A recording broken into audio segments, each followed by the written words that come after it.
à toutes ces images qui faussent la réalité. Parce que dans ce que les gens voient, il y a du bon et du mauvais. Greenpeace lance alors des cybercampagnes et bombarde le site d'ExxonMobil. On envoie des cyberalertes à nos militants dès qu'on a besoin d'eux. On arrive à les mobiliser dans un temps très court pour les faire réagir en fonction de nos objectifs.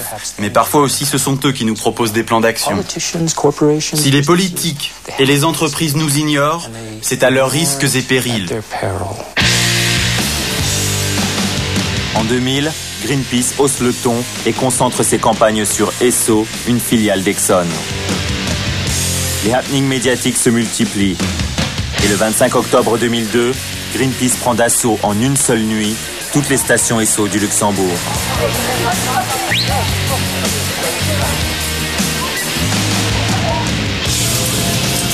L'opération coup de poing touche aussi les centres vitaux de l'entreprise.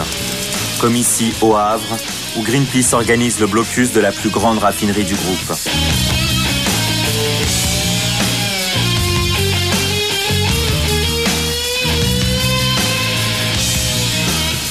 Esso est la compagnie que nous désignons aujourd'hui comme l'ennemi climatique numéro 1.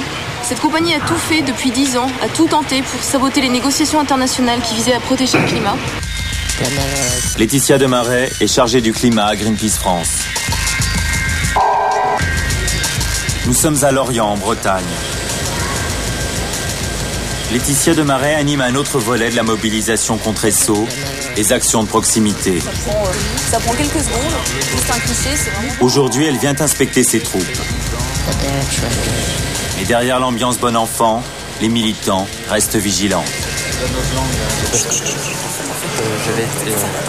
Rebrief. Je sais pas si t'as habitué les équipes télé, mais... Non, jamais.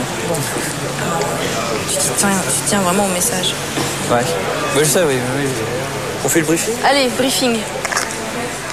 Tout le monde est là ? Ouais, c'est bon. Allez, c'est parti. Bon, quand vous vous adressez au public, c'est bien de rappeler les grands points de la campagne. Donc pourquoi est-ce qu'on a choisi Esso comme cible internationale ? Bon, d'une part parce qu'Esso a financé la campagne électorale de George Bush et en retour a obtenu le rejet par les États-Unis du protocole de Kyoto. Deuxièmement, parce que Esso, c'est certes le numéro 1 mondial du pétrole, mais c'est surtout la pire de toutes les compagnies pétrolières. Esso finance des scientifiques, enfin on va dire plutôt des pseudo-scientifiques qui essayent de démontrer que le réchauffement climatique soit n'existe pas, soit n'est pas causé par les combustibles fossiles comme le pétrole. Tu veux prendre la petite bulle ? Une bulle BD comme ça, la petite bulle avec la bulle. Greenpeace est un lobby écologiste, nous sommes tout à fait fiers de l'être. Donc nous le faisons ouvertement, nous le faisons au nom du public, nous sommes le porte-parole de l'opinion publique. Esso le fait en son nom sans le dire et pour défendre ses profits. Donc c'est en ça qu'effectivement c'est groupe de pression contre groupe de pression, mais nous le faisons au grand jour et nous révélons quelle est la vraie face, la face cachée d'Esso. Mais ces opérations ne sont que la partie visible de la guerre que Greenpeace a lancée contre les anti-Kyoto. Loin des caméras, l'organisation en mène une autre, une guerre de l'ombre.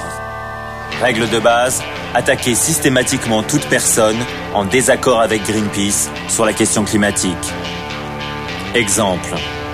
En 1997, au fin fond de l'Oregon, Art Robinson lance une pétition de scientifiques américains pour protester contre le protocole de Kyoto.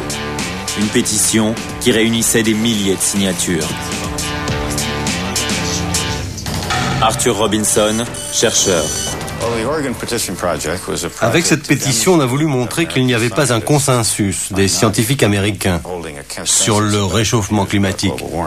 Et ils ont organisé cette pétition avec des pseudo-scientifiques. Le pire, c'est qu'il y avait comme signataire le nom d'une Spice Girl, Geri Halliwell.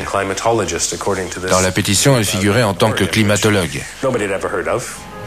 Pour sa défense, Art Robinson dit avoir été victime d'une manipulation orchestrée par les écologistes pour discréditer sa pétition.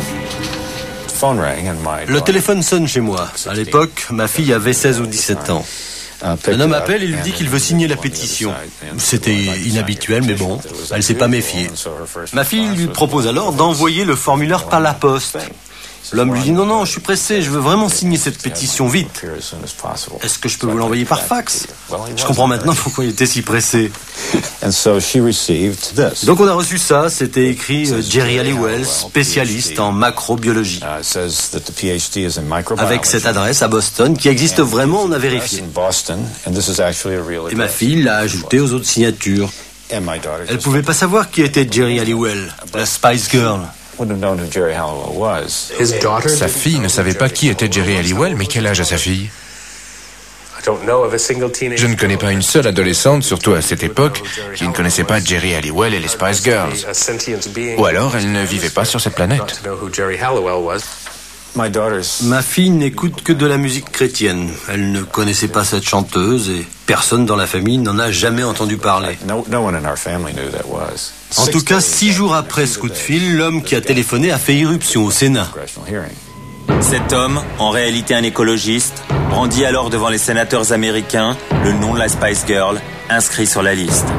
Résultat, cette pétition présentée au Sénat pour faire pression avant Kyoto est discréditée. Avec cette signature, les écologistes nous ont tendu un piège. Ça leur a permis de discréditer les signatures de 17 000 scientifiques américains. Parmi eux, il y avait d'éminents spécialistes.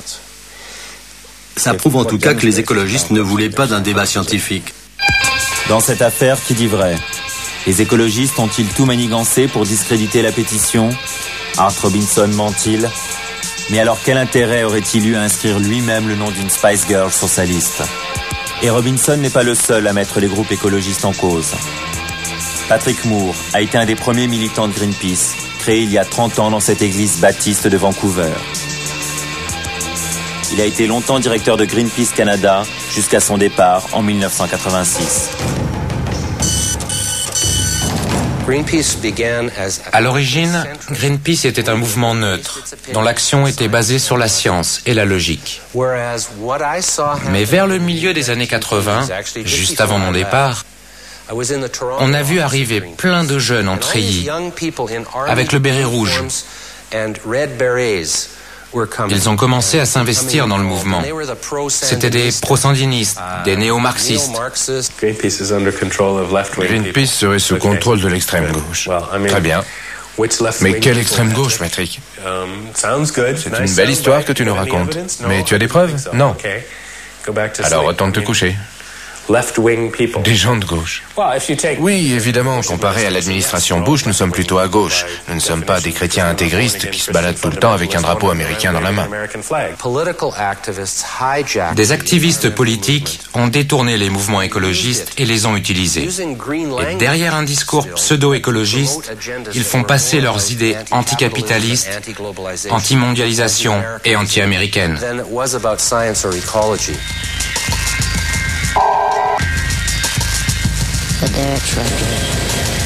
Les changements climatiques menacent la vie, la survie et le bien-être de millions de personnes à travers le monde. Il aura des impacts multiples sur les écosystèmes et les populations. En ça, le pétrole génère une économie mondiale mortifère dont il faut sortir au plus vite.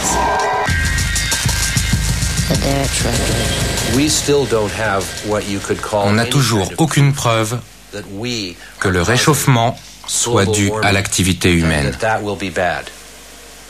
Dans l'histoire, on a déjà vécu des périodes moyenâgeuses sur le plan intellectuel. Et malheureusement, le mouvement écologiste pourrait bien nous ramener à ces années sombres. Je ne peux pas accepter ça. Il ferait mieux de préciser tes accusations, Patrick. Bien sûr, il ne le fera jamais pour des raisons évidentes.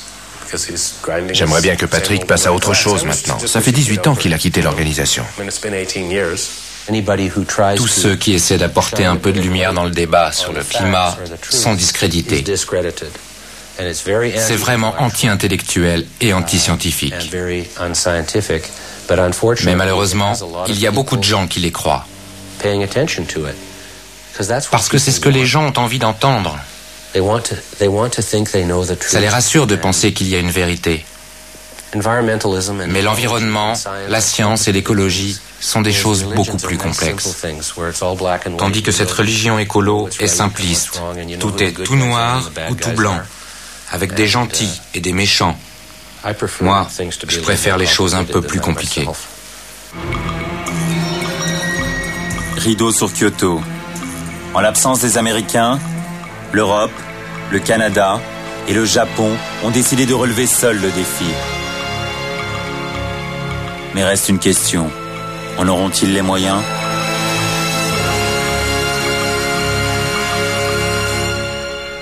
Voilà, climat.